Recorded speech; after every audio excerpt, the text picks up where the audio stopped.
हिमाचल प्रदेश सचिवालय कर्मचारी महासंघ ने अपना जनरल हाउस बुलाया है। परसों जनरल हाउस की मीटिंग होगी और इसमें डीए एरियर पर क्या रणनीति बनानी है, क्या आंदोलन करना है या सरकार को इस घोषणा के लिए विवश करना है, ग्रह करना, क्या करना, इसके लिए जनरल हाउस बुलाया गया है। लंबे समय के बाद हिमाचल प्रदेश कर्मचारी सचिवालय की तरफ से ये जनरल हाउस बुलाया गया है। जाहिर तौर पर कर्मचारियों को अपने डीए एरियर की उम्मीद थी कि मुख्यमंत्री सुखविंदर सिंह सुक्खू 15 अगस्त के दिन उन्हें यह सौगात देंगे। 12% डीए लंबित है, लेकिन मुख्यमंत्री का कहना है कि हमने अपने कार्यकाल का डीए जरूर दिया। जयराम सरकार ने 2-3 किस्तें लटका दी थी और धीरे धीरे यह मामला लटकता जा रहा। मुख्यमंत्री ने जरूर इस पर कहा कि डीए किसी भी समय हम घोषित कर सकते हैं, जरूरी नहीं कि इसके लिए हम 25 जनवरी का इंतजार करें या 15 अप्रैल का इंतजार करें। हम किसी भी समय हिमाचल प्रदेश के कर्मचारियों को डीए और एरियर दे सकते हैं। लेकिन कर्मचारी अब धीरे धीरे इस मुद्दे को लेकर आक्रोशित होने लगे हैं। इसके चलते ही अब मोर्चा खोलने का ऐलान कर दिया है। 21 अगस्त के बाद यहां पर मोर्चा खुल सकता है और इसका वन विभाग कर्मचारी महासंघ ने भी समर्थन करने का ऐलान किया है। आज वन विभाग के कर्मचारी यूनियन की तरफ से भी इस पर कहा गया कि अब आर पार की लड़ाई लड़ने को हिमाचल प्रदेश के कर्मचारी मजबूर हो गए हैं। उन्हें उनका हक नहीं मिल रहा है और इसके लिए साझा मंच बनाकर खिलाफत की जाएगी, सरकार के खिलाफ लड़ाई लड़ी जाएगी। शिमला में आज पत्रकार वार्ता पर वन विभाग कर्मचारी महासंघ के अध्यक्ष प्रकाश बादल ने कहा कि सरकार कर्मचारियों को बताए कि उनका डीए एरियर क्यों नहीं दिया जा रहा है। सरकार श्वेत पत्र जारी करके पैसों का हिसाब बताए। कर्मचारियों के नाम पर उन्होंने कहा कि कर्मचारियों के नाम पर सरकार कर्ज ले रही है, लेकिन कर्मचारियों के लंबित वित्तीय देनदारियों का भुगतान तब भी नहीं किया जा रहा है। प्रकाश बादल ने कहा कि अब स्पष्ट करना होगा वित्त विभाग को कि जो कर्जा लिया जा रहा है कर्मचारियों के नाम से, जो पैसा उठाया जा रहा है, आखिरकार वह पैसा कहां जा रहा है। उन्होंने कहा सेक्शन बजट के बिल पास नहीं किए जा रहे हैं, मजबूरन कर्मचारियों को आंदोलन की राह चुननी पड़ेगी, आंदोलन पर निकलना पड़ेगा। उन्होंने यह भी कहा कि हिमाचल प्रदेश में नई भर्तियां नहीं हो रही हैं, रिटायर्ड लोगों को फिर से नियुक्तियां दी जा रही हैं, उन्हें सेवा विस्तार दिया जा रहा है। वन विभाग के कर्मचारी गर्मी के मौसम में बड़ा नुकसान हुआ था और पूरे के पूरे जंगल तबाह हो गए थे। वन विभाग के पास लगभग 300 फॉरेस्ट गार्ड फील्ड का काम छोड़कर दफ्तरों में क्लर्क का काम कर रहे हैं। प्रकाश बादल ने कहा कि इस तरह से 150 के आसपास रेंज ऑफिसर भी दफ्तरों में लगा दिए गए हैं, जबकि उनका फील्ड का काम है। उधर state electricity board employees union ने भी आज बैठक कर पूरा गुस्सा उन्होंने बिजली बोर्ड प्रबंधन के खिलाफ निकाला और बिजली बोर्ड की बेहद खराब वित्तीय स्थिति पर चिंता भी जताई, जिसके चलते उन्होंने इसके सीधे तौर पर दोषी बिजली बोर्ड प्रबंधन को माना है। इन कर्मचारियों का कहना था कि बिजली बोर्ड जैसी बड़ी संस्था को सरकार पिछले 1.5 साल से एडहॉक प्रबंधन पर चला रही है। डीके शर्मा अध्यक्ष हैं, उन्होंने कहा कि लंबे समय से अस्थायी प्रबंधन की वजह से बोर्ड की वित्तीय स्थिति खराब हो गई है। जिन अधिकारियों को बोर्ड का अतिरिक्त कार्यभार सौंपा गया, उन्होंने 1.5 साल से राज्य के ऊर्जा क्षेत्र को प्रयोगशाला बनाकर रख दिया, एक्सपेरिमेंट का इसे पूरी तरह से लैब बनाकर रख दिया गया, जिसका खामियाजा बिजली बोर्ड के साथ कर्मचारियों व पेंशनर्स को भुगतना पड़ रहा है। यूनियन ने यह भी कहा कि प्रबंधन निदेशक लंबे समय से अस्थायी तौर पर आगंतुक की तरह 7 से 10 दिन में एक बार बिजली बोर्ड में आते हैं, जिसके चलते बिजली बोर्ड में पूर्णकालिक निदेशक व निदेशक मंडल की बैठकें समय पर नहीं हो पा रही हैं। ऐसे में लंबे समय से कई महत्वपूर्ण निर्णय व पदोन्नतियां बिजली बोर्ड में लटक गई हैं।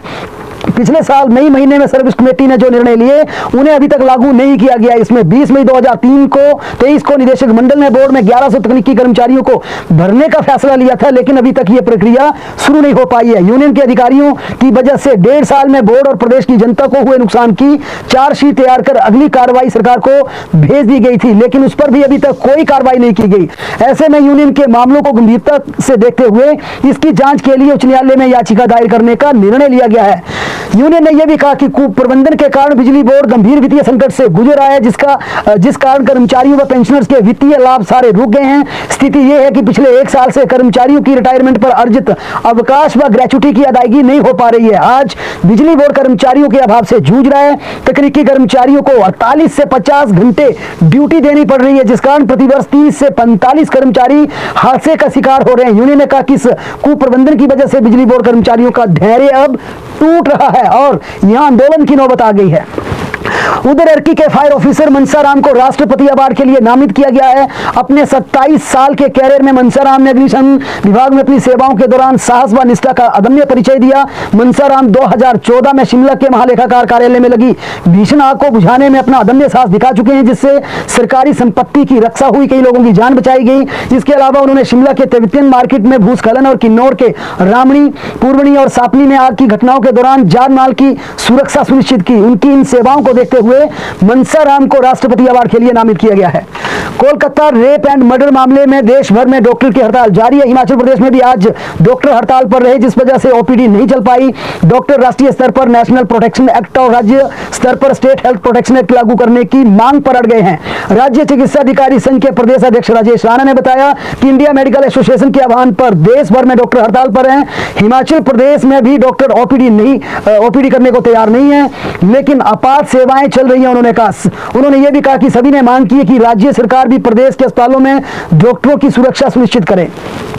चुरा से बीजेपी विधायक और पूर्व विधानसभा उपाध्यक्ष हंसराज के खिलाफ एक युवती ने अश्लील चैट करने का गंभीर आरोप लगाया।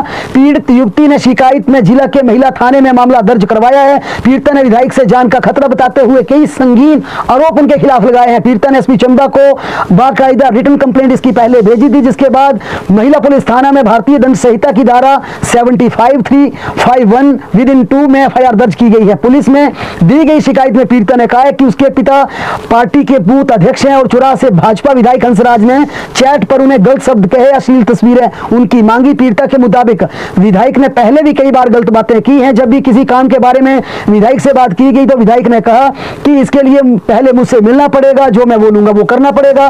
पीड़िता ने विधायक हंसराज पर डराने और धमकाने के भी आरोप लगाए हैं। पुलिस को दी गई शिकायत में पीड़िता ने कहा कि मेरी उम्र महज 20 साल की है और इस तरह की चैट और इस तरह की गंदी बातें लिखना किसी को भी शोभा नहीं देखती। उन्होंने कहा कि जब मैं विरोध करती हूं तो विधायक के समर्थक उनके कार्यकर्ता धमकाते हैं, डराते हैं, चैट को डिलीट करने की धमकी देते हैं। लेकिन इस पूरे मामले पर जो सबसे बड़ी चौंकाने वाली बात यह है कि यह शिकायत पुरानी है, एफआईआर दर्ज 9 अगस्त को होती है, लेकिन इसकी एफआईआर की कॉपी आज सोशल मीडिया पर जबरदस्त तरीके से वायरल हो रही है। कई चैनल के माध्यम से, कई व्हाट्सएप ग्रुप के माध्यम से व्हाट्सएप कॉपी इसकी तेजी के साथ वायरल हो रही है। इस पूरे मामले पर विधायक हंसराज ने कहा कि ये मेरे खिलाफ कुछ चुनिंदा लोग साजिश रच रहे हैं और आज से नहीं, मैं लगातार जीत रहा हूं। जब पहली बार जीता तो उनको लगा कि नया लड़का जीत कर आ गया।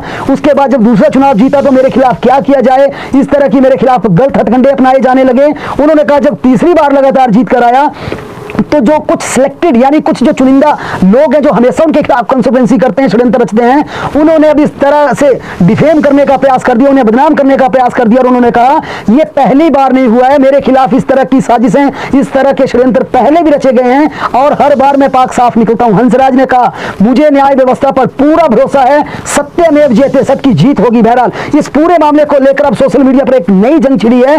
क्या चुरा के विधायक हंसराज यहां पर फंसे हैं, आरोपों में फंसे हैं, या उनके खिलाफ कोई कॉन्स्पिरेसी है, कोई साजिश है? बहरहाल इसकी जांच पुलिस डिपार्टमेंट कर रहा है कि किस प्रकार से एक युवती के खिलाफ चैटिंग की गई, किस प्रकार के आरोप लगाए गए और आखिरकार उस युवती को भी क्यों पुलिस में शिकायत करने के लिए आना पड़ा। इससे यह भी एक पक्ष कहा जा रहा है कि कितनी बड़ी समस्या बन चुकी होगी कि एक युवती को अपने नाम इस तरह से आगे लाना पड़ा, इस तरह की लड़ाई लड़नी पड़ी। लेकिन अब पुलिस की इन्वेस्टिगेशन में यह पूरी सच्चाई का पता चलेगा, क्या हंसराज को फंसाया गया है या उनके खिलाफ इस तरह के वाकई जो संगीन आरोप लगे हैं वो हकीकत में सच है। यह पुलिस पड़ताल में पूरी तरह से स्पष्ट